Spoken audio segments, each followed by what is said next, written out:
આખી જિંદગી મહેનત કરી, ભેગું કર્યું, મકાન, પૈસા, gold, diamond, silver, stock market બધું ભેગું કર્યું, છેલ્લે મૂકીને તો what we achieve in our life to do the hard work, મેળવ્યું શું આપણે? કઈ નહીં. એન્ડ ઓફ ધ લાઈફ તમે નથિંગ છો. કારણ કે નથિંગ એટલા માટે છો કે શરીર, શરીરના સંજોગો, શરીરનો એન્ડ અને શરીર સાથે સંકળાયેલા સત્તા, સંપત્તિ, સંબંધ, સાધન બધું કુદરતે કર્મ ભોગવવા માટે આપ્યું. કર્મ પતી ગયા એટલે લીધું. તમે માન્યું મારું છે, પણ આપણું છે.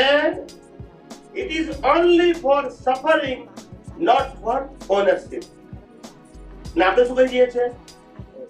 માલિક થઈ જઈએ છીએ. મારું મકાન, મારી ગાડી, મારા પૈસા. તું બોલે છે એનો વાંધો નથી, તો પછી લઈ જા ને. બોલતા નથી. તું બોલે છે તો પછી લઈ જા ને. ક્યાં ના પડે? લઈ જવાય તો કે ને મારી પાસે કુદરતે આપ્યા છે ને સમય પથ્થર એટલે માલિકી શું કામ કરે છે? તને મળ્યું છે કે તું ભોગવ, એની કોઈ ના કહેતું, પણ માલિકી ના કરીશ. એટલે આ બહુ હ્યુજ સાયન્સ છે.